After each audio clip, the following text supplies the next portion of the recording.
Have you ever heard about any conspiracies or nefarious goings on in the ammo industry? I bet you have. Today we've got Mike Stoker, president at Super Vel Ammunition. We're going to talk about all things ammo. We're going to talk about Super Vel, but we're also going to talk about some stuff going on behind the scenes in the ammo industry that you might want to hear. Let's dig right in. Welcome to another episode of the Carry Trainer Higher Line podcast.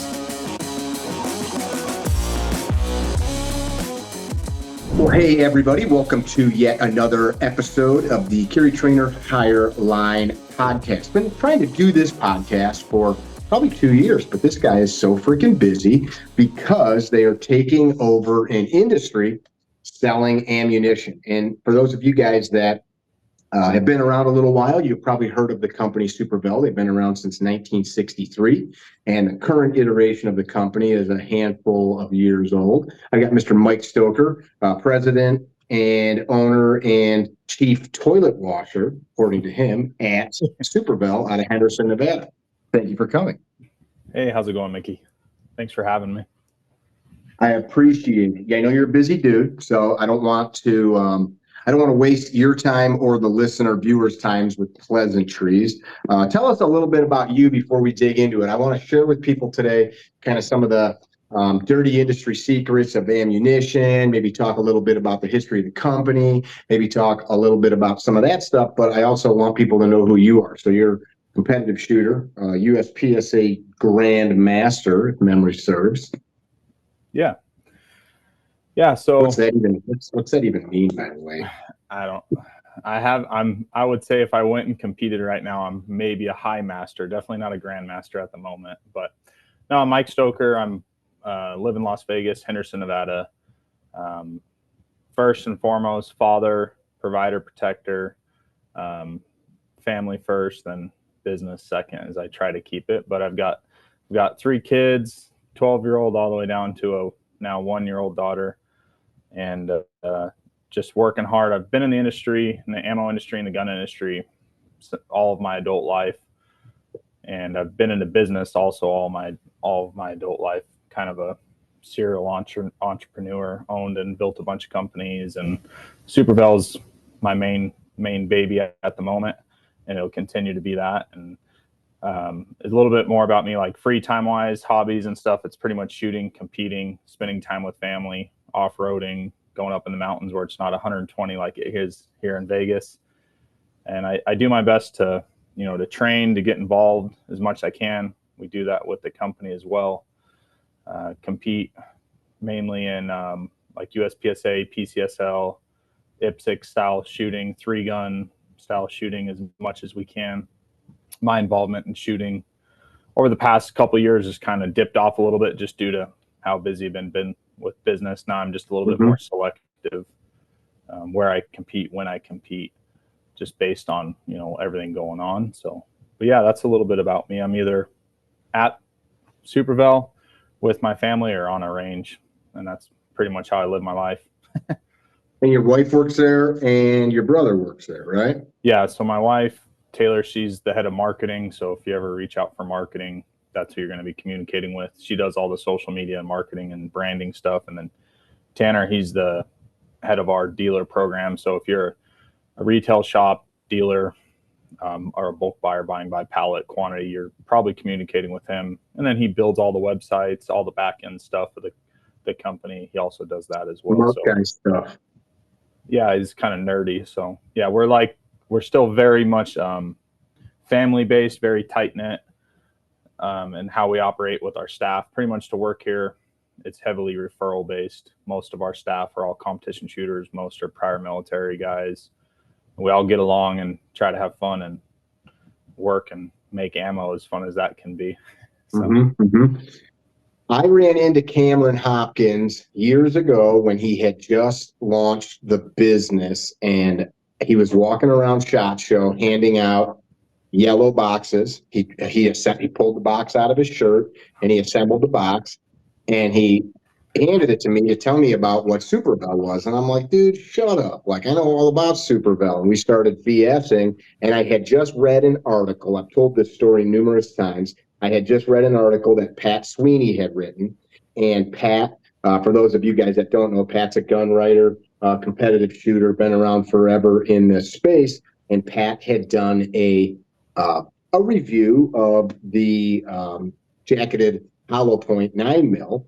And Pat is of the age where he was around when Super Vel was originally on the market. And so he was kind of like revisiting it and talking about it. And I had just read the article like 2 weeks before this. So when I saw Cameron, I was like, ooh, I want to talk to this guy. And what was striking about the article was Pat was doing an accuracy test on the ammo. And I know you know this, but I want the listener and viewer to hear it. And so most of the time when people look at handgun ammo, it's not expected what this result was. So he got an STI longbow was the pistol. So what's that? Like a 6.5 inch 1911, 2011, which now that's, STI doesn't exist anymore, but nice high-end gun. But he loads it up with this ammo and it shot a like 5/8 of an inch group, which, and that's ridiculous for really any pistol and pistol ammo in general. I mean, do you see groups like that much?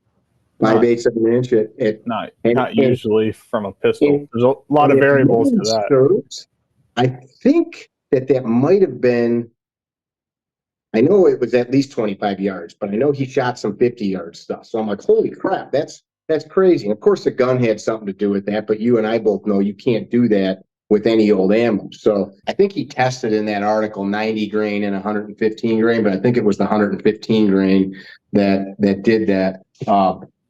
Talk about how that's even possible.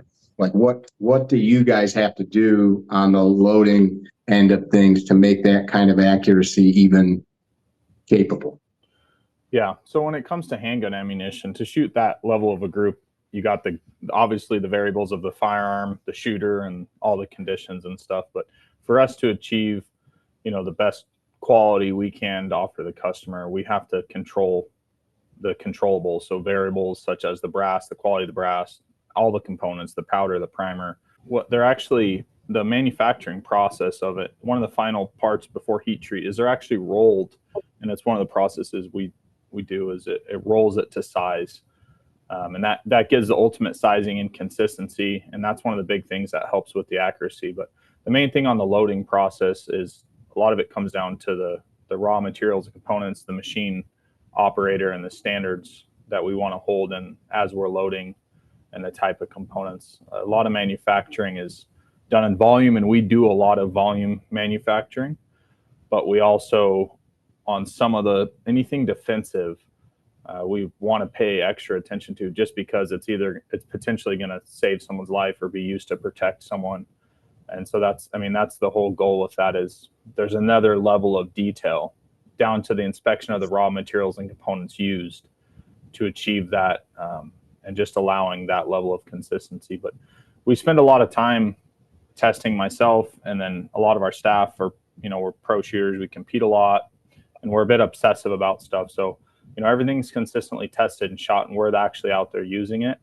And so that's kind of what we put our mark on. A lot of the industry is, everyone will have a ballistic lab and indoor range, and they'll test and maybe shoot some groups. But we have people such as like yourself out in the field using it, myself, most of my staff every weekend competing. So it's safe to say that, like, in-house on 9 mil every week, there's probably 5,000 rounds of just produced, not sold to public, fired through a variety of guns, tested. Mm-hmm. And anytime, something arises, we want to catch it before the consumer does. If we need to change something, that was the biggest challenge through COVID, is the variability in components and availability, what's out there. For us to hold our standard of quality, it meant paying a lot more for a lot of the stuff, because we didn't want to deviate on, the end product that we're giving to the customer. But there's a lot that goes into it to get a 9mm load on a defensive line to perform to those standards. So that's just some of the stuff. It's crazy when you think about it, and you know it better than anybody, or better than most, because you produce ammunition for a living. But, excuse me, all those widgets all those parts to be made and then have the reliability factor. Like I probably, next to employees, owners at Super Vel, have probably shot more of that stuff than anybody, I would venture to say. And I can think of a few times in years where I called and like, hey, I've got an issue. Like, and it was usually not even a big deal, but it was some variable that was probably a component problem, not a manufacturing problem, out of 6 figures of ammo. So how how is that even possible in the ammo industry? Like I heard Cameron talk about it one time, like primers, for example. Like, what's the failure rate of primers on average? It's like fractions of 1%, right? Yeah, typically depends on the brand, and I mean that out of all the components throughout COVID, that one became the scarcest, and there's been a lot of manufacturing pop up over the last 4 years on primers. So on our part, it involves a lot of testing to find a consistent primer, but then it involves a lot of the machinery in house to go a little bit further with vision systems on inspecting the primers. But the reality is, at the end of the day, there's only so much you can do. Unless I were to fire every primer, there's only so much testing you can do. So it's still well below 1%. And there is crap components across the board. Our job is to catch it before it goes to the customer. So in ammo, like if most people saw the amount of ammo I reject and don't sell, that amount of ammo is bigger than some companies, I would say, produce, and most people even shoot, just because it doesn't meet our standards. But what that forces us to do is to put more systems in place to catch these issues before they become loaded ammo. So down to the raw material process, whether it's on the reman or new line, the inspection and the manufacturing. And you've seen our facility. Every machine has operators. They're constantly checking, just because it's not when there's a problem, there is a problem. It's just who's going to find the problem. Like I personally prefer, like I'm owner, but I'm more, I would say operator, owner, operator of managing of the company, to where I want people to come tell me, hey, I found this problem, this happened, because I know there's problems. There's problems in every business. The sooner I actually want to hear them, so then we can find solutions. I don't get mad at problems, because it's just gonna happen. It's just fixing it. That's weeds are going to grow in the garden. Yeah, and that's the mindset I try to instill in all of our employees. It's like, if you have a perfect day of loading, it doesn't exist. Like if you tell me you loaded this, one employee is going to load 70, 80,000 rounds a day. And if he loads 80,000 rounds of reman, and I go look at the logbooks, or operations manager looks at it, and there's no stuff he had to fix or troubleshoot or adjustments or re-chronograph due to something, if I don't see any of that, I'm calling BS. And this guy needs more attention to detail, because there is a problem. And that's kind of the focus, we have with everything. It's just finding it, mitigating it, catching it. And that's why, like, someone as yourself shot hundreds of thousands of rounds, you can typically count on a hand the issues, and it's typically not an issue due to us loading. It's a component failure that, we can't, there's only so much we can test. But that reminds me of a story I read a few years back. The story is over 100 years old. The author of this book says a guy came to him and said, "I've got all these problems. I like, how do I live problem free?" So the author takes this guy, said, "Let's go for a walk. I'm going to show you a problem free place." The guy's like, "This is awesome." He walks around the block to a cemetery and says, "There you go. All of these people have no problem." Basically, like that doesn't exist. Yeah, like our job is just problem solving until the next one pops up. That's I can't imagine. Like I've got a Dillon 650, and you get one of those set up, and you load a couple cases of ammo, and then you tweak something, and you load a couple cases of ammo, and then something breaks. Then you load a couple cases of ammo, and you tweak something. And it's just you can't just walk away from such things. A lot of companies do. I'm not trying to throw shade on it, but when you see like quality drop off, most manufacturers, we all talk, we all communicate, and I'm usually the one in the group that, like, you're crazy on your labor or how many people you have per machinery. We just want to turn everything on and let it run. But when these machines can produce 50 to 100,000 rounds each a day, if someone's not babysitting that thing, what quality are you putting out there? And it really comes down to a company's standards of, nothing's perfect. We're aiming for it. I'll be happy if we hit 80-90% of it, but that's the goal. And what's forced that on us, like through COVID, is remanufacturing. I think companies just doing new get comfortable because the components are new. And so these companies were built on the process of use of new components with their selective raw materials, their manufacturing of raw components. So systems weren't put in place to catch some of the super fine details that are going to stack. It's compounding tolerances. During COVID, with raw material supply issues, pricing going up, it pushed us heavily into remanufacturing to where it became like 95% of our production was remanufacturing. And then you're getting all this foreign brass, import brass, the difference in raw materials. It forced us to not, like, I won't lower my standards. So we put systems in place to maintain that standard. Yes, it may have made us reject more, but it required me to hold our suppliers to the same standard, which some big companies and product or component manufacturing have been built because of that. But it also forced us to put systems in place in the shop with our staff, with our manufacturing, to where if we can do reman to that standard, when we do new, it's gravy, but we don't get comfortable. So there's no difference on the machines. We run the same machines from new to reman. Most companies doing reman don't do that. So we're already holding it to that tolerance. But with some of the companies just doing new, they didn't experience that till COVID happened. And then it's like, well, crap, our mixture on our brass due to lead and raw material, brass, copper pricing increases, or where components are sourced. And if those in the foundation level of the manufacturing weren't in place, that's where you see there's some big name brands, like the biggest brands, that have had massive fallout or issues just due to the mixture on their brass. Their zinc to copper mixture can drastically affect it. There's so many things. And, pre-COVID, when you controlled the raw material to where you could make it exactly in a perfect world, your staff and training is built on that. So for us and other ammo companies, what I tell them, like, if you want to build an ammo company, as much as people want to do just factory new, doing reman and doing it to the same standard and quality and rejection rate as new will force you to be excellent at pretty much everything else you've done. And that's what's kind of our company. We're trending more into new. We're still obviously pumping high volume and reman, but it's making the new that much better because we hold those same standards and checks. If you can dodge a wrench. Yeah.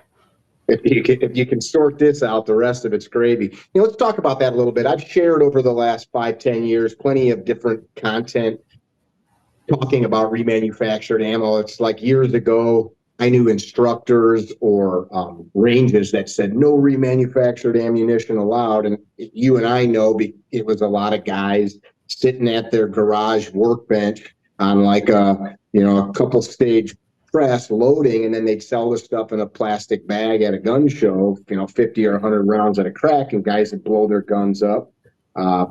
And so we created this idea, remanufactured ammo bad, new ammo good. And as you just stated, you're loading on the same equipment. And really the only part that's reused is the brass casing, the pressure vessel. It's still a new bullet, new powder, new primer. Talk about that a little bit and why that's kind of a myth if you're loading like you guys are.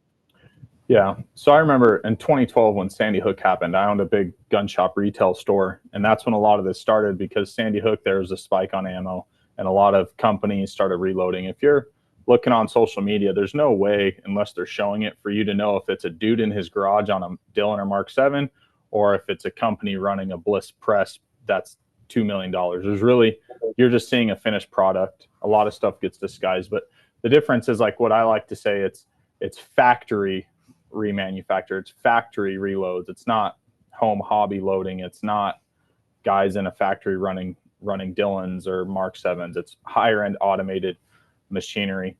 And the truth is, by the time our remanufactured brass comes to the loading machine, it's back and almost better than most factory spec brass due to the sizing process, the inspection process. Even on remanufacturing, we're still pressure testing all the loads. We're doing all the development, the chronographing, the measuring. And it's really the prep is what separates companies doing remanufacturing. It's the process of preparing that brass before it's loaded, the level of inspection to say, this is good to go onto our line, this is bad, don't let it go on our line. I think what happened a lot, even through COVID, like the quality of remanufacturing was getting better, and then COVID, it fell off really hard. And that's what helped us grow, because we kept our quality and just raised our standards more. Just it purely fell off just due to the amount of variety of brass in the market, mass producers, big names skimping on raw material to make the brass quality less, but then the reloaders not having the equipment to inspect that quality, and then it's a lot of it's stuff you can't see. So then when it goes to the end consumer, then you start having issues purely because it's where they're getting the brass, how much they're paying for. Most companies doing reloading, remanufacturing, they're not at a point where they can have the capital just to say, hey, this whole Gaylord of 300,000 pieces is bad. We're going to scrap it. That's a lot of money just due to the raw material and scrap rates and stuff. So they end up loading it, and then it gets on the market, and then you get a bad name. And for me, like my biggest thing coming into Super Vel in 2020, end of 2019, 2020, was like build a company on your values, your standards, your morals, as if it's a friend to a friend. Build the business on referral, not on paid advertising. Let your word and quality speak for itself. To where there has been times where I've taken back entire pallets and replaced them and had to eat it. No one will know that. It's just how we do it, because the reality is, now, Mike. Yeah, I know. But the point is, there's only so many variables we can control in the remanufacturing process. I think that's what separates a lot of the companies, is it's just ammo, and most companies don't warranty ammo. You buy ammo once it ships, you keep it. We're probably the only one that warranties everything, but 2 warranties reman, which is insane if you think about it. Yeah. But I'm able to do that because through our entire process, we still hold less than half of 1% of rejection rate on reman. But that's purely due to the materials we source, the inspection process of the materials, holding those companies to the same standard as us, making them, if it's wrong, they fix it. And then through our entire process before it leaves the door, if stuff gets by, I can gladly afford to, hey, send that back, we'll replace it, or we'll refund it, because and I want to know that, just like I want to know if my employees are having problems. If a customer is having an issue with our ammo, I want them to call the shop, and I'll get on the phone, or someone from our team will get on the phone to help them troubleshoot. 99% of the time it's gun issues, but if it is an ammo issue, and I'll help them troubleshoot their gun too. But if it is an ammo issue, we want to know about it, because we're either going to refund your entire order, including shipping, or we're going to replace it, because we want your experience, because most likely we're going to see you on the range. We want your experience to be good. And I think that's on a reman whole, someone getting into it, that's the difference, is that level of effort is not there. That level of obsessiveness is not there for most. And that's where we don't know any other way. I don't know any other way. So that's kind of that's just the only option for Super Vel. That's just what it is. So I want to mention a few things to the listeners, viewers. So like you mentioned, like a Dylan or some of the automated systems. There's nothing wrong with those, but it's like a person going out and buying a minivan and expecting the minivan to be a work truck, or buying a pickup truck and expecting it to be a semi truck. Like, those machines are meant for a professional shooter that's going to load his 20,000 rounds a year for him or her to shoot. And guys go buy those things, and then they try to load 500,000 rounds or 1,000,000 rounds on it. And they're making it, this, but I want to make sure people understand, like, they're just not meant to do that workload. It'd be like trying to farm with a John Deere lawn tractor. And you're just not going to, you're going to break it. And then what happens is these guys push this stuff past its design parameters, and you just get shoddy stuff. So like, I've got friends that work for those loading companies, or those manufacturing that manufacture those loaders. They work for what they are, but they're not meant to be a commercial loading piece of equipment. And then guys do that. Do you remember, what was it, like 2000? they're like right after Sandy Hook, 12, 13, 14, 15, 16, it seemed like 100 little companies popped up. Yeah. Southern California, Arizona, like all over the West. And there was a bunch in like Florida, Georgia. And remember, guys were selling 9 mil for as cheap as like $149 for 1,000 rounds. You're like, it was like just a race to the cheapest thing. And you're like, there's no way that this person is even breaking even. Like Yeah. doing, Became and a then they all vol. went bust. Yeah, they're all gone. It became a volume, and that happened during COVID too. I mean, just in Yeah. our region, like when I came in to Super Bowl, I think I'm pretty competitive. So within 500 miles, I want to say we had like 11 or 12 manufacturers. Now there's two, us and one other. Like Mm-hmm. it's an industry that there's a lot of pop up on the lower end of the remanufacturing because it's the barrier to entry is not too difficult if you hold low standards and you don't want to and you want to make a quick buck, and that's kind of what it happens. And back on the machine things, so like not like I love Dylan, I'm friends with the owners and Mark 7. So when Mark 7 got purchased by Lyman, their quality product went up. But the biggest thing is, like you said, it's not, even though they've automated, like you have the Apex with the Mark 7, and then you have the Revolution and the Evolution and all that stuff. That's great. Like those machines, probably even a couple 100,000 rounds, but it's the raw materials that the machines are made out of and the holding a tolerance. But the biggest thing we see is like the maintenance and who's running them. It's the Mm-hmm. knowledge lack. So if I gave like the Dillon 1100, if I like I have that and I'll load on those machines like for personal stuff and test development loading. We still use those machines when we're trying to figure a load and develop a load before we go spend $500,000 on a machine. We want to make sure we've developed and tested, and we'll use those mainly Dillons for those development. And the biggest thing is like I can show you one machine that an individual who has no patience or not as obsessive on maintenance, and then I can show you another machine. It goes the same thing with how you maintain your pistol or your firearms. Mm-hmm. That has 10 times the round count, but is functioning like brand new. And anyone hobby loading, like that's the biggest thing is understanding like development of loads, but adjusting the machine and proper maintain and greasing. And because the machine as a foundation for a standard loader is not meant to last, say 100 or 200,000 rounds. Beyond that, it starts to get loose. Your tolerances go wonky. Your quality, your OAL on your ammo, your powder throw drifts, everything just starts to get sloppy. You basically go from like, hey, a quality 1911 to a Glock as far as tolerances. It'll work, but the quality you're not putting out. But if you have someone who knows how to run the machine, is keeping the machine clean, keeping the machine lubed, and inspecting it and replacing parts as they begin to wear, but that takes a lot of knowledge. Nothing wrong with those loaders, but it's a different game. And Yeah. some commercial loading on those, and you'll see we've seen a lot of that. Companies will start, like you said, in the garage setting, and they'll start with a Dillon 1100, then they'll throw a Mark 7 auto drive. Those machines, like the Mark 7s, can produce 3,500 rounds per hour. That's great. You put 8 to 10 of them in a row, you can produce a lot of ammo.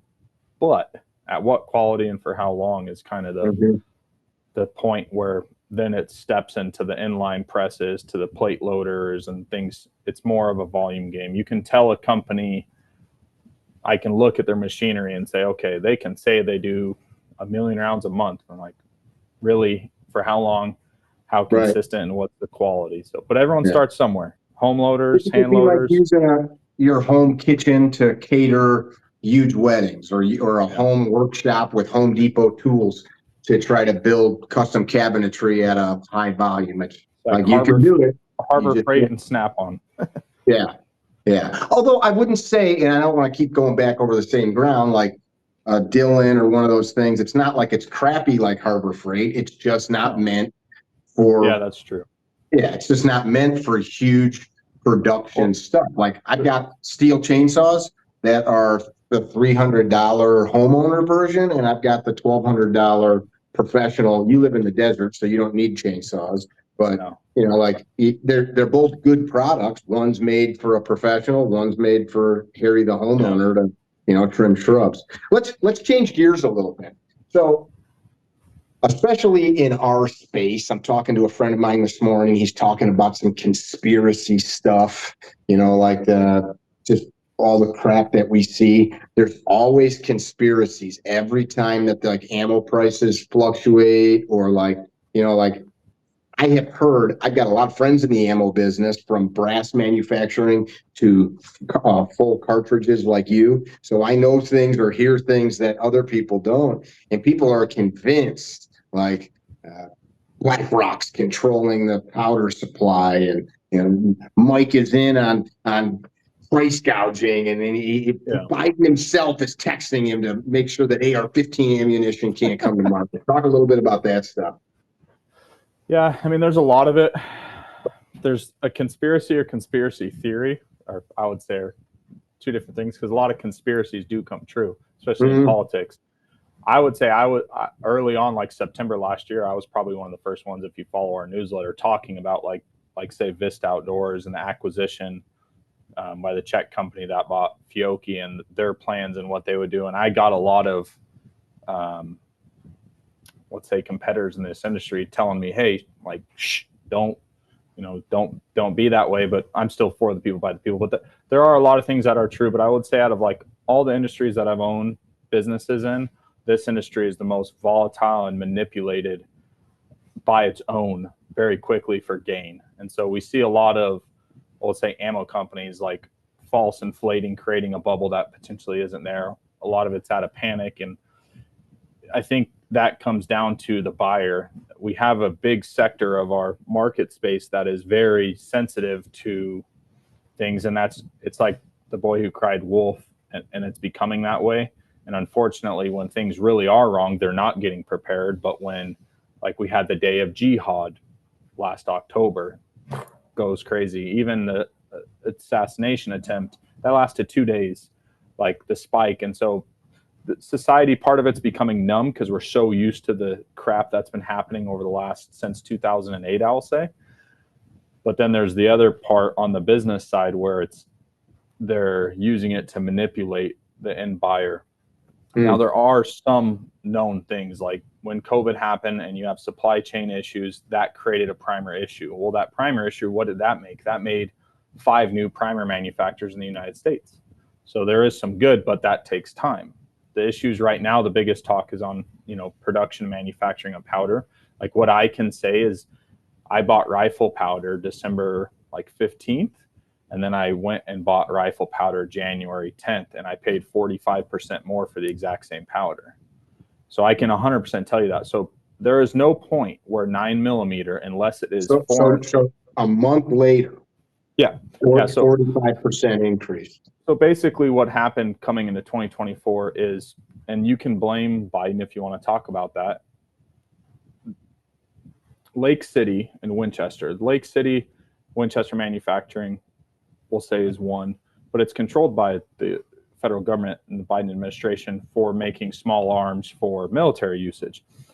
Their main contract of powder supply through like General Dynamics, who owns St. Mark's Powder and some of the biggest powder suppliers, they can absolutely dictate where that powder goes and who it goes to. The war in Ukraine and then Israel popping up with all the use of like artillery shells. I mean, some of the artillery shells are equivalent to like 40,000 rounds of 9mm, just the amount of nitrocellulose cellulite used to manufacture. So what happened, why January 1st became a thing, because there was such a big pull on munitions and our strategic reserve being depleted because we were giving it all to Ukraine and now wanting to give it to Israel, to where the United States needs to stockpile up. So we just flipped that switch saying we need to produce more. The reality of what brand of powder, it doesn't matter because all of them require nitrocellulose. The other thing that happened is the European import of powder. So pre that, we had 2 or 3 importers for pistol powder mainly from Europe. And then we have St. Mark's. Well, those all stopped at the same time and said we're no longer, so we're not getting that powder. So overnight, we lost almost 40% of our powder just from that. And then when you have General Dynamics through Lake City and everything eating up all the world, throughout the world, the nitrocellulose, and then any European product is all going to Ukraine and to war help, and a lot of it's being held in Russia. So when you have a war going on, even though you're shooting 9mm, understand part of the component in there is used for artillery, is used all the way to 50 BMG, whatever it may be, 20mm. there's a component. So that's what's created. It's a supply issue, but it also can be manipulated by the government. It can also be manipulated by the buyers.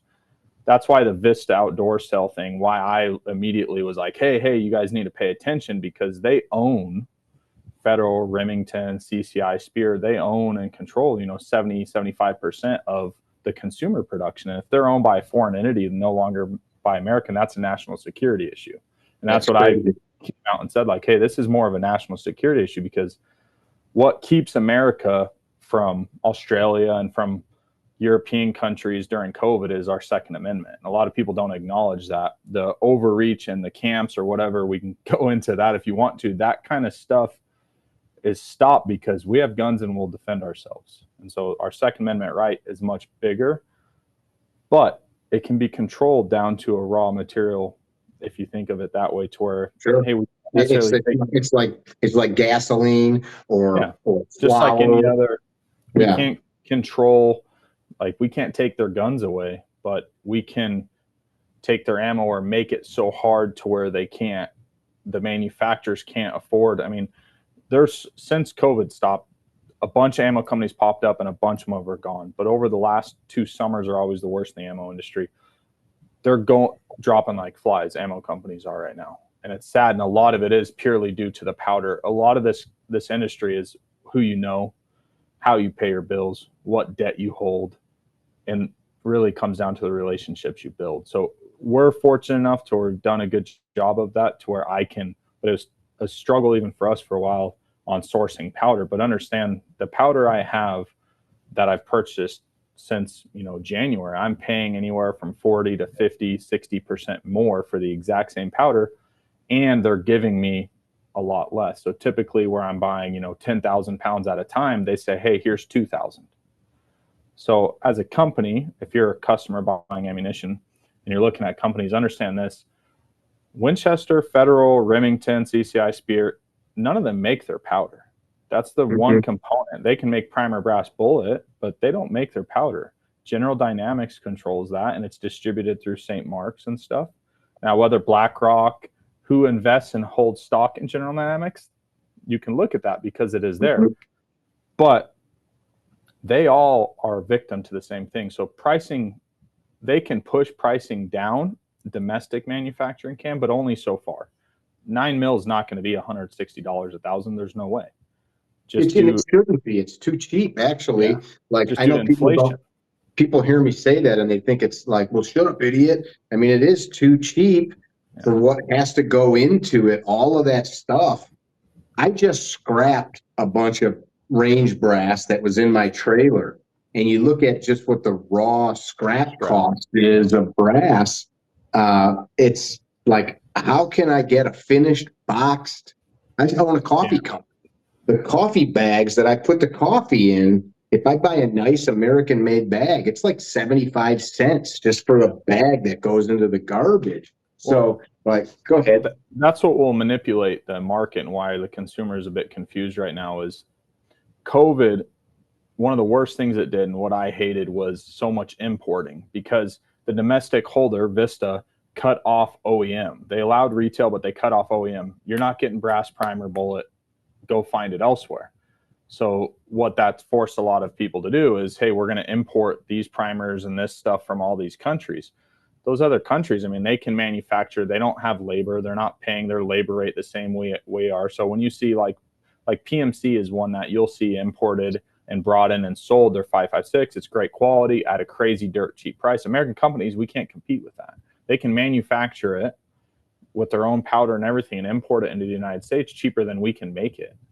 And that's just the reality. But it's a whole societal issue right now. Not to go overly political, but everything, your food is 35% more. So when you look at a cartridge, you got to add that. You're 30-40% more for your brass, your bullet, your primer, your raw material costs, scrap rate. So like East Coast, like I'll send my scrap from Vegas to New Jersey because I know I can get $3.20 a pound, as to where here I can get $2.20. But pre-COVID in 2018, it was like 85 cents a pound for brass. So just the United States as a whole, with our inflation being so high, the component cost and everything's at a point where there's only so much skin you can give why it's hard on our consumer here and why they're probably confused is because when you see brands that are not American made brands, understand that they're manufacturing it in Turkey and they're sending it over here for so much cheaper that they can still make money and squeeze a lot of us out.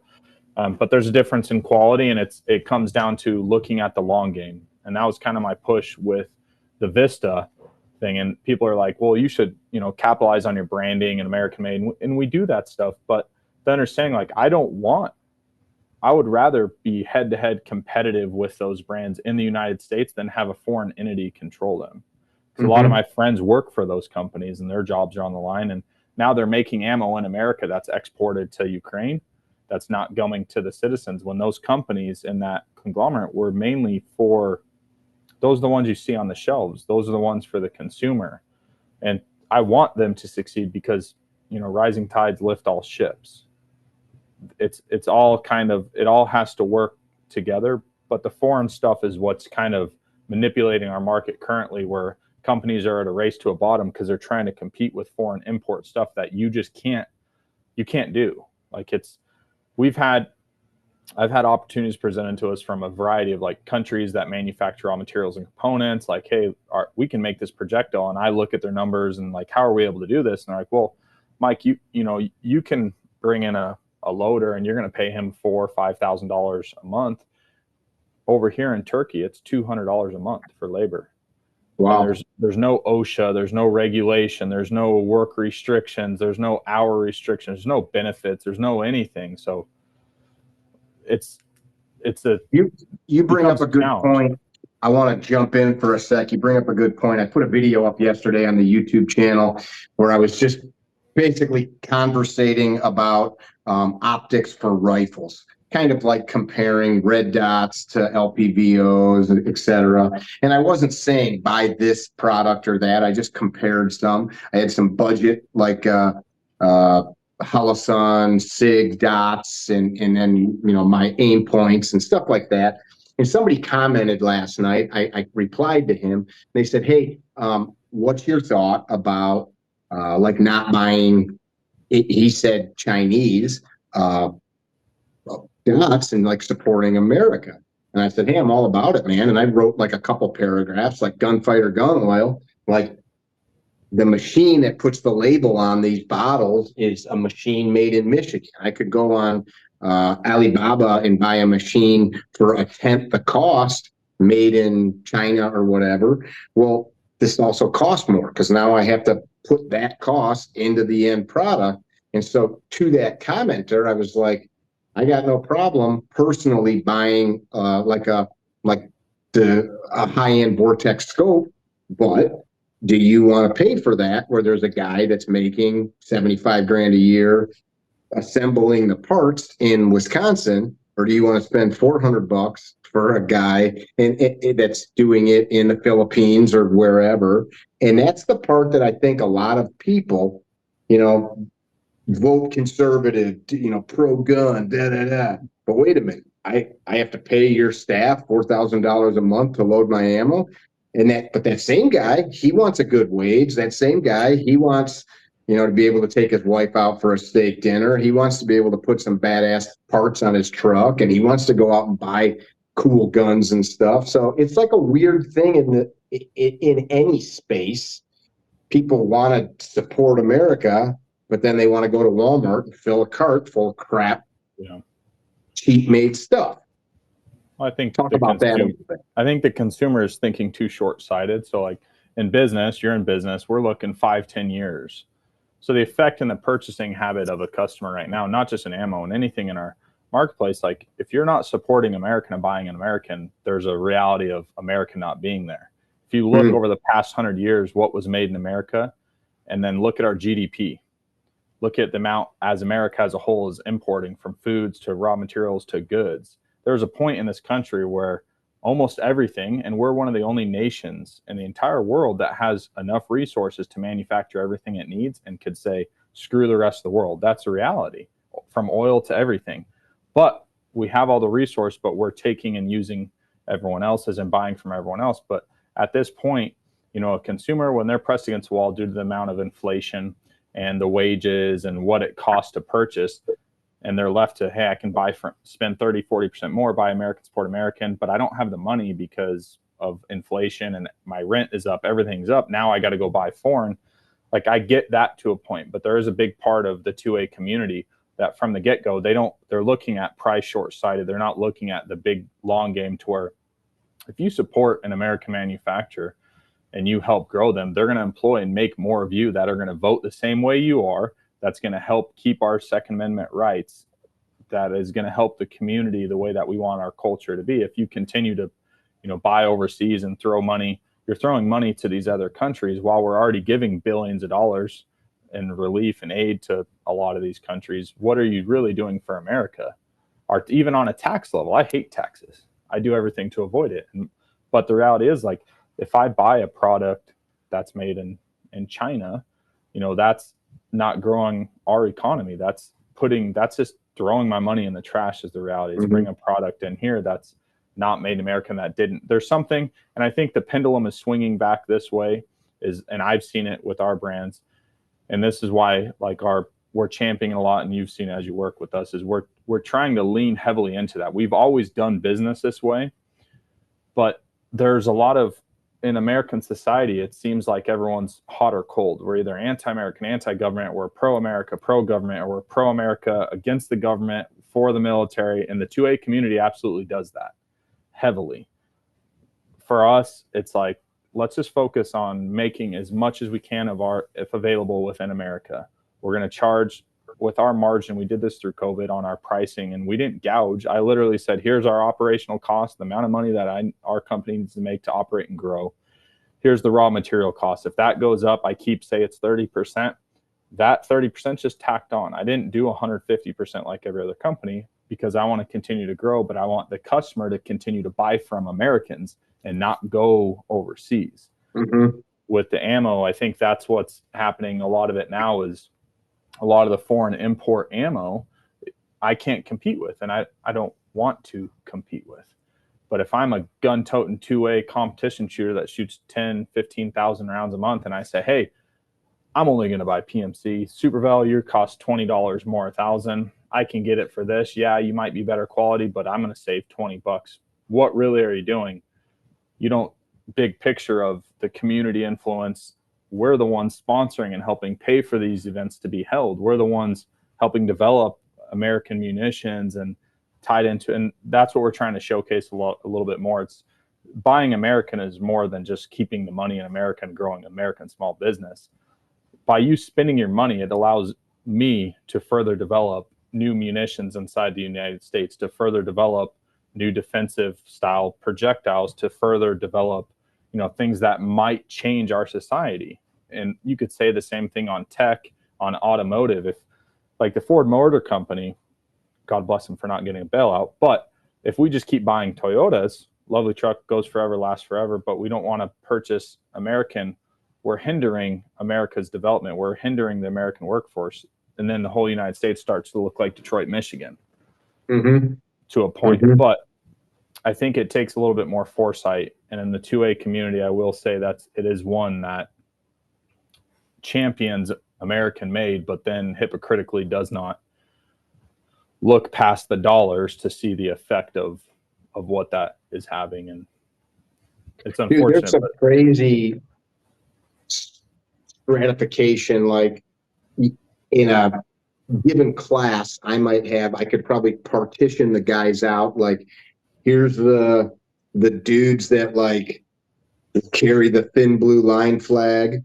Here's the dudes that will say effing bootlicker, Yeah. F the police, but I love my guns. And then here's the guy that'll be like pro-military. And then there's another group that are going to say, screw the globalist elite. If you're in the military, you're just, a pawn in the game. And it's like there's definitely some murky gray areas where all these things interlace. But I just talked to a friend of mine this morning. At the end of the day, we got to live and die and, like, eat and support our families. And I mean, in a sense, what you're, you could think differently. We can all agree or disagree on politics, but the reality is, like, we all still have to put fuel in our cars, food in our mouths. We live in America. So that should be the one thing. If you were to ask these 4 or 5 different groups, like what we're talking about now, to me, it blows my mind that that's not an obvious unanimous, like, hey, I might not like the military or the government, or I love the government, or I'm a rhino, or I'm a liberal, all these different things. But at the end of the day, everyone is American. So it should be a no-brainer of like, oh no, America first, support America. I think there's just a disconnect, and maybe that's this conversation with us will help, like on a business side of it. The consumer doesn't understand what always goes into a business and the cost of operation and the material, but then like the families, the American families. So like when I come to work, my responsibility, aside from, the product and stuff, that's kind of lower on the scale for me. My responsibility is all my employees, their wives, their kids, whoever they're caring for. And if I take care of them, what are they doing? They're putting more tax dollars. They're getting involved in the community. They might be the ones to run for political office and make a difference. So there's really a ripple effect. And for our community, even though we have such divisiveness, even to the people that are supported, and how we, you look at certain social influencers and they're just like castrated. One day they're holy, the greatest thing. The next day they're destroyed, and we eat our own. There's so much divisiveness, but at the same time, like, can we at least acknowledge, like, hey, we're all American. Why are we throwing our money overseas to all these other countries? But then on the next thing saying, screw Ukraine or Israel or Palestine or whatever. But then we're hypocritical in the sense, that we don't keep our. I would hope that we would at least come to the conclusion of, we can all agree or disagree on a lot of politics and stuff in society, but on a purchasing habit, and like, it's not far enough down the chain to a common sense person with a little bit of education can realize, like, if I put my money here, it stays here. If I put my money there, it goes there. What's the cause and effect? It's who you buy from, where you buy from. A lot of this stuff is a lot of the gun industry parts and stuff. They're not even made by ally countries. Like, who are you supporting? Like, what's the bigger cause and effect? And yes, it's a lot to do that, but it has to start somewhere. I get, people, if you're struggling to pay your bills, you probably shouldn't be buying that gun. You probably shouldn't, protect yourself with what you have and spend your time on training. But when we're getting into like the Gucci gear game and the wannabe side of it, that's where I see the biggest, like, I can't buy American made NVGs, but I can get this wanky stuff from over here. I can't buy this, nice optic, but I can go and get this version from this country. Sure. Well, then you probably shouldn't be buying it. Like, that's my opinion. Like, if you can't help our team, don't help theirs. Like, if you can't help our team, don't help theirs. If you're buying 1,000 rounds of ammo and you can't buy an American-made manufacturer for $10 to $20 more, you probably shouldn't be doing that. Buy your defensive stuff, do your dry fire, focus on training, but you're giving points to the other team. I watched a video last night where a guy it was like a simple video, 5.56 versus 2.23. And it was good information. It was like the things that we know mechanically about the differences in the cartridge. And I don't know why it caught my attention. It was like a little 10-minute long thing. And one of his main points is, if you've got a 5.56 chambered rifle, just go buy the cheapest 2.23 you can find if you're just plinking and shooting paper. And he even said, like, if it's, from Europe, those kinds of cheap import makers, just buy whatever's cheapest. And like the name of the channel, I forget what it was. I don't want to call the guy out, but it was like this God, Guns, Freedom, Liberty channel. And I'm like, and you're telling dudes to go buy, Russian ammo or whatever. Like, that's hilarious to me. And I get the point. Like, you can't afford it and you want to shoot or you need to train, but what are we talking about? $40, a case or something? Well, to what extent, I can look at an individual's finance and show them plenty of places just eating out at fast food or whatever, where they could have saved that money and spent American. That's not good for you anyway. You shouldn't do that. Yeah. Garbage. So, garbage food. But yeah, no, I think ammo, on the side of ammo, it's kind of a lower thought. Most people are more focused on like what gun or what optic. To me, the priority is when they're looking at their setup, and this is backwards in my opinion, but like, I need this gun because it's it stands out, or whatever the purpose is with this optic, with this sling, with this case, with this, and then, oh, I'm going to feed it this ammo. It's like, hey, I'm going to buy this Ferrari and I'm going to put 87 in it.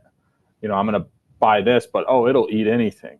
Oh, okay. Go get you a police trade-in Glock, put some Ameriglow sights on it, get a good Kydex holster, put some freaking tape on the grip, and buy a bunch of ammunition. There you go. Done. Anyone who I haven't been instructing for probably 3 or 4 years, but when I was heavy in instructing, out of my space. Yeah, I don't get involved in that anymore. I've lost the patience, and I end up talking and lecturing more than shooting, unfortunately. But what's crazy to me is they would come, oh, because I've owned gun companies and other stuff, and oh, should I buy this gun from you? Should I buy this? I'm like, absolutely not. You should go save as much money. Like, if we're looking for a defensive handgun between, a quality firearm, a quality holster, quality sights, the gear you need for on-body carry, some quality, reliable ammo, that $1,000 I just saved you, go get training, go spend the money on how to use it, because it doesn't matter, if you have a knight's armament and you don't know how to shoot it. It doesn't matter if you have, what you have if you don't know. And I think that's in all sports and competition. We see it's the gear chase more than the knowledge chase. Mm-hmm. And it's like, hey, the one thing, like, I'll pride myself on, and I somewhat do. I was team captain of Atlas Gunworks for 4 or 5 years, so I'm shooting $5,000, $6,000 to $10,000 2011s and competing. And I would always get, oh yeah, you got this fancy gun. I'm like, let me run yours. Let's go. Like, heads up. It's the focus on a training is more important. But yeah, back to the American. You're adding fractions of a percent at that level of shooting with the better gun. But I'm back to stock Glocks this year, and I miss shooting my tuned Berettas. But I have to fight a little bit more to make certain shots. But like, if I can't do it with one, I can't do it with the other. But it's like it's icing on a cake. It's got to still be a nice cake. You can't go buy some crappy cake and put nice icing on it and think it's going to change the quality of what's inside. Yeah. Well, the gear chase, and you'll see on levels of whether it's in the tactical or self-defense or the competition, the level of skill set of shooter, the higher the level of gets, the less what gear they're using tends to affect or matter, what they're doing on the range. And the lower the level, without looking at themselves introspectively saying, hey, I need to work on this. It's like, oh, I can buy this and it'll make me better, or I can run this and it'll make me better. And there's nothing more than I love of, like, when I would instruct, of just some old dude showing up with a bone stock, Glock 19. And then you got, at that time period for me as an instructor is when you had the Roland Special, like, decked out, when all the comps and porting was starting to come in. Optics was kind of like new but not reliable. So like 2016, 15, even 14, you see a dude with the red dot. You're like, what the hell is that ugly thing? Is it going to function, or is the glass going to fall out? And then you get the Gucci gang group, which is the millennials that are starting to get money. And then you have the other generation that's like, hey, I'm going to shoot this 6-shooter revolver and smoke you with these iron sights, or I'm going to shoot, whatever it is. And it just shows, like, that stuff's cool, but if you don't know how to drive, it doesn't matter what you're in. But some people are into that stuff, like guys want to go buy a new truck and swap the rims and put a bumper on it. Yeah. And, like our father's age guys were doing shit to the carburetors and putting headers on them and stuff. But like, there's something fun about tweaking your gear. But like you said, I got a friend that is a salesman for a Ford dealership that is in Ohio that sells special vehicle team Mustangs and F-150s. They're 700 and something horsepower Mustang and F-150s. And he tells me, like, these guys will come in and they buy the 700 horsepower Mustang, and a week later the thing comes in on a flatbed all cracked up, because they just put it into a telephone pole or something, because they don't have the skills to drive it. They got the checkbook, but status. Yeah. So I would tell guys, I'm like, hey, when in competition we'd see guys at the range and, oh, I got this, I get this, and I said, hey, if I put a bag over your head or made you wear a mask where no one knew what anyone was, would you still buy and run that gun? Or is it just a flex on status? And a lot of it is a flex on status. I get like gear chase if you're obsessive and you love to tinker, just like I do on vehicles or whatever it may be. Like I want to buy the nicest stuff and I want to tune it, but I still admit like I'm not a NASCAR driver. I'm not like, I get that side of, hey, let's just fancy up our gear and tweak. That's one thing. But if you think that and you think that that's going to make you the best, that's not the reality. Right on. What is what's coming up for Super Vel? So you guys right now you make a bunch of training ammo, you make some hunting ammo, you make some duty carry self-defense ammo. You guys just recently started making 300 blackout, which is a popular thing. You're making a couple of different hunting pistol revolver loads like the 44, 357, 10 mil. What are you guys working on? Yeah. So as far as kind of my goal on our existing line is all the defensive options you see, low hanging fruit, we need a ball training. So like the 38 special right now, you only see it as, defensive. So it'll be the release of a 50 count 357 or 38 special. Those are all simple things. And we've been doing that like we did it with 40 and 10 mil and 45 to have both options, training and defending, or you'll see like training, defending, competing on. So like 9 mil, training, defend, compete, reman and Newman. But as far as like biggest differences in like growth and stuff is you're going to see more on the rifle side of stuff. So the 300 blackout, the first two to drop are the 150 grain supersonic and then the 200 grain hush puppy subsonic.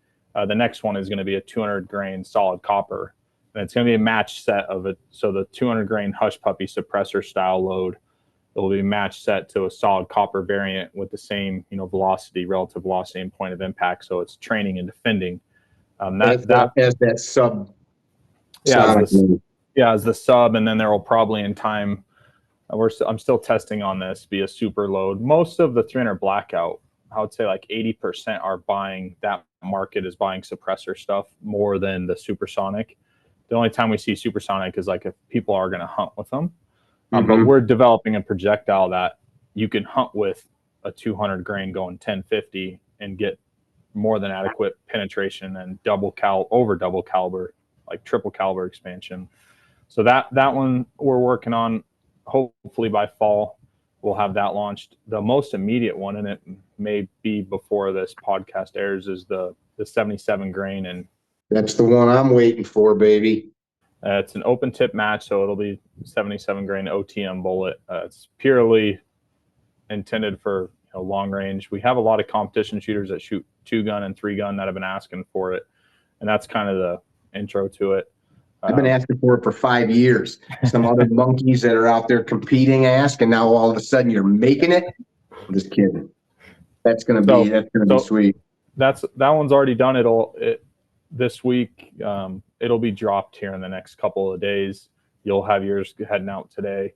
That load. So when we developed that load, a lot of the holdup on that was brass and getting a quality brass manufacturer that'll hold the standards we want, utilizing our head stamp.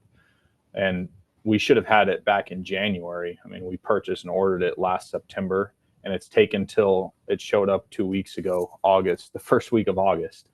In that middle time is we'd done a contract for another brand, and I was developing their 77 grain OTM. And so we went through the whole development process and the machinery purchasing. For us to load like a standard 55 grain, we hold a certain level of tolerance, but when you get into like looking at long range, I know it's not 6.5 or whatever, or PRC or any of those, but for a 77 OTM, when we're competing with say Black Hills or some of these other companies that are known for a certain standard, we want to achieve or exceed that standard. I feel we have. Myself, like I'm not by any means, I don't compete in PRS. I probably should. I'd probably enjoy it, but I would probably dump too much money in it. So I would say on a long rifle, I'm like a decent average shooter, but even we haven't shot a group over half MOA with that load down to development. And, all the way down to like our Titus group that I shot was 0.09.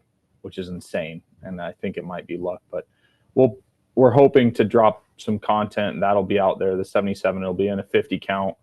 We're going to So you basically put a bullet into a bullet into a bullet five yeah. times at 100 yards. So in the development, and when we got our brass in, like last week, I'll shoot 5-shot groups, and our largest group was .032 at 100 yards, and that's just bagged with not with the bolt action, with the semi-auto. So of course that's a high quality gun. We're not going and buying a Smith & Wesson M&P off the shelf for $700. So that's through a 20-inch less bear, through my Viltor 20-inch. The biggest, we're still half MOA. I shot through a Palmetto, a 16-inch Palmetto, and I think I was like 0.56, I want to say. So there's still half MOA across the board, but there's a lot of variables from shooter to trigger to scope to conditions. Sure. Yeah, that's anything for an AR that's sub-minute is good shooting. Yeah. And if you're able to, but the ammo is a huge factor. I mean, I have guys, this is something we do all the time. We're in classes, guys will be having a hard time getting a good group. So I'll toss them a mag.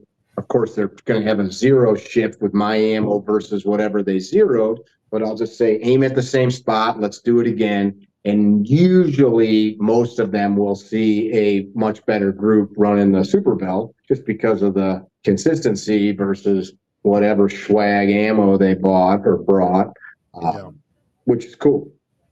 Yeah, so the 77 grain is the next one, and then we're looking at other rifle.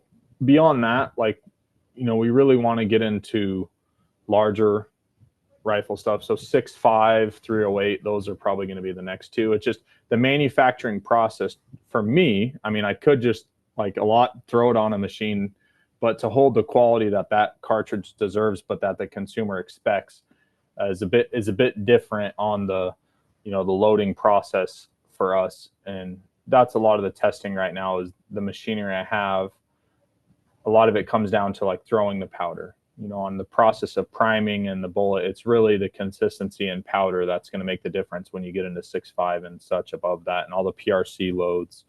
But that's kind of the development side. I'm usually 6 to 8 months ahead. So like this stuff was all like end of last year, start of this year, already done. Now we're looking at some of the other cartridges and the reality of, what's the market's desire for it, how much are we going to produce, what type of machinery are we going to need to produce that, and then where can we fit in. I don't, we can chase the high end. The hard thing on usually the decision making for me on a business side of it is, do we, like on the 77 grain, so you could put it in a 20 count and charge $220 a box, because there's a bunch of companies that do that. And you could sell a couple boxes, or you could put it in a 50 count and charge 60 to 80 and beat out some of the other ones, but move more volume. It's the market space for us. We have good, better, best, but you have from Reman, and then you have your standard FMJ, and then you have your premium line. I have a hard time chasing and I think it's a different space, like the ultra premium, and you see it a lot in defensive, like solid copper, to where they have no problem charging like a 300 blackout 194 grain Lehigh at $75 for a 20 count. I have a hard time doing that to my customer when I can get the same projectile or potentially better, put it in a 50 count and be under $100. I could be half and still make plenty of money. It's just, that's part of the, when we look into 6.5 is when we look like Alpha, like with Alpha Munitions and their premium brass, and some of that customer is hand trickling every load to them, and they're going to reload that brass 10, 20 times. That's a different level of quality. How big is that community and that buyer? And then when you look at now, when you see like with Hornady with their match stuff, it's sold on Sportsman's, Bass Pro, everywhere on all the shelves. And now you have 6.5s built in the AR platform, and then you have that buyer. They're not going to get the same quality and accuracy as those other guys, but to produce at that standard is not a volume game, and it's a much smaller. So it's kind of playing that of we want to be better than the average, but the reality of chasing the premium for the match guy that's going to hand trickle every load anyways, maybe that's not the market space. So there's a lot that goes into it, but that's kind of where we're heading on the company side, is shoring up all the pistol calibers that we currently offer to offer a training and a defending and a competing if it's viable for each, and factory new and reman if we want, and then getting more rifle, 300 blackout, 5.56, 223, potentially 6.5, 308, and going down that, and then hunting calibers, as well. Lots of stuff coming down the pipe. How do people find Super Vel? How can they buy it? How do they connect if they own a gun store and are interested in becoming a vendor? So most of our stuff's gone straight through our online store, supervelammunition.com. We ship direct to consumer. The other way, obviously, is through retailers. We just opened the retail dealer program this year after SHOT Show, so we're looking at adding more vendors. We can be a little bit picky because we are selective with who we allow to carry our products, just based on how they represent and present our brand. Makes sense. Is a big thing to us. And then all the main social stuff, it's just at Super Vel. You can check us out online. But as far as purchasing, if you're in the Las Vegas area, you can come into the factory and purchase. You can order online and have it shipped, order online, pick it up at the factory. The only states, like right now, we don't ship to Hawaii or Alaska. We're working on there's a need for ammunition in Alaska, so we're working on, that's a whole export process or freight forwarding to get that up there. But aside from that, you should go on a road trip, baby. Yeah, pack a truck up. Truck it up through Canada.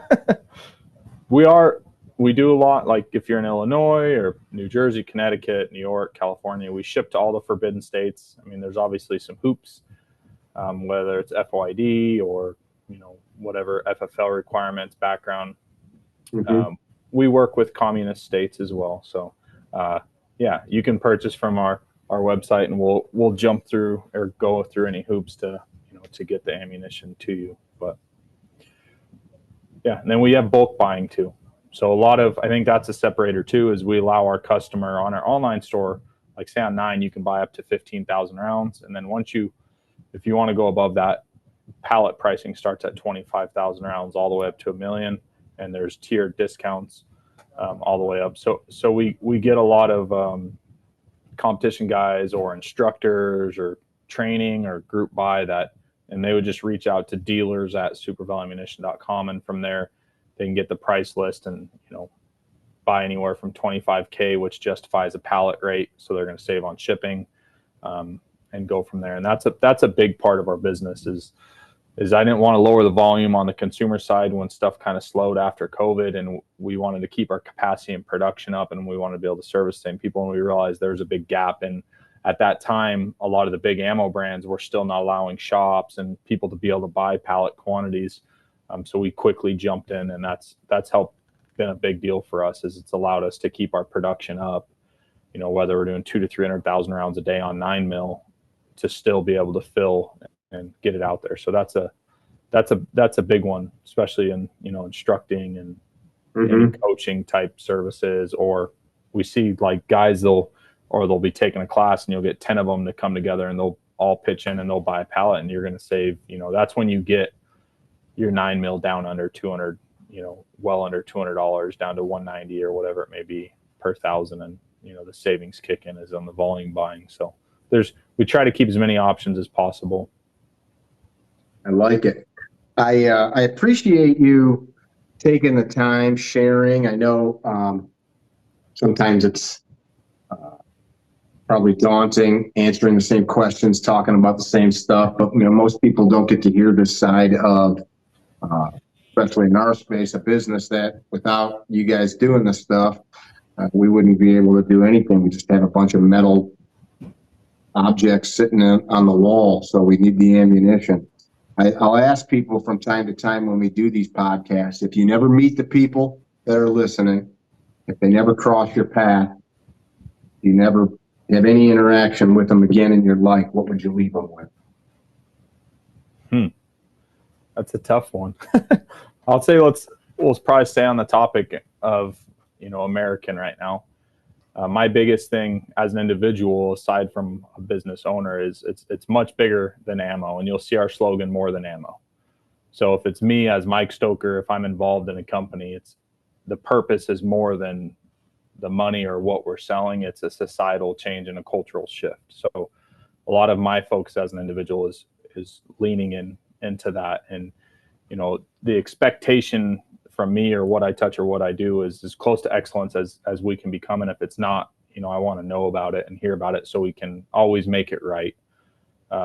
We're really big on our core values, and those core values, if you've seen like the free shirt that everyone's getting, is this core value shirt. And it's funny because those core values with business partner Cam, he's like, oh, where did these come from? Those have been my core values listed since I started my first company in 2018. And they've molded a little bit, but it's my 10 commandments as an individual, but it's the same 10 business commandments I hold my staff to and everyone we're involved to, and our customers, to our dealers. And I think that's the biggest thing is like with me. And if I, leave anybody with anything, is it's a much bigger picture. We're thinking 10, 15 years down the road, not just in the ammo space, but in society, and the difference we can make, whether it's instructing training, and you're very much the same way. Your focus is not like teaching someone how to defend themselves, but to look much beyond, not to go overly philosophical, but to look, why are we doing this? What is the effect? How are we making a difference? And that's what we need more of, and especially in the United States today. So that's kind of my individual mission, and what I hope to, if I can leave an impact on this industry, it's that. It's not to be known for, top quality ammunition, or that may save someone's life. It's the people I employ, the people we educate, the people we train, the difference we make, the encouragement of other companies. We talked about this. I consult a lot of companies, even ammo companies. And my biggest focus on them is like, what makes you different than every other ammo company? You're all doing the same shit, selling the same thing for the same price. How are you affecting community, society? How is your brand pivoting or growing in that direction to be different than everyone? Because to me, our society needs a culture shift, and that's kind of my thing and my focus. So if I could leave anybody with that, it's understand that and give our brands a chance to show you that, and understand we'll always do our best and make it right if given the opportunity. So I dig that. Appreciate it. You guys that tuned in, if you paid attention to the stuff we put out for the last 15 years, for half of that time, I've been telling you to buy Super Vel Ammunition, so I shouldn't need to tell you that. But if you're going to buy ammo, you might as well buy the Super Vel Ammunition. Mike Stoker, his wife, his brother, Cameron, the crew that's out there. Whenever I'm in Las Vegas, I usually try to stop out there. Sometimes I go have dinner with these folks. Definitely spend a lot of time on the range, and I wouldn't do that if I didn't like them. So that says something about them too. Be well. Don't be dickheads. If you enjoyed this podcast, if you enjoyed the discussion, share it. Tell us in the comments if you've used the ammunition, what you think about it. If you didn't like it, Mike wants to hear about it. That's what he told us. Yeah. Bye now. Absolutely. Visit our website, carrytrainer.com, for information about classes held throughout the U.S., Carry Trainer apparel, and upcoming projects. You can also email us at training@carrytrainer.com for information about setting up your own private course or speaking engagement. Training@carrytrainer.com or carrytrainer.com.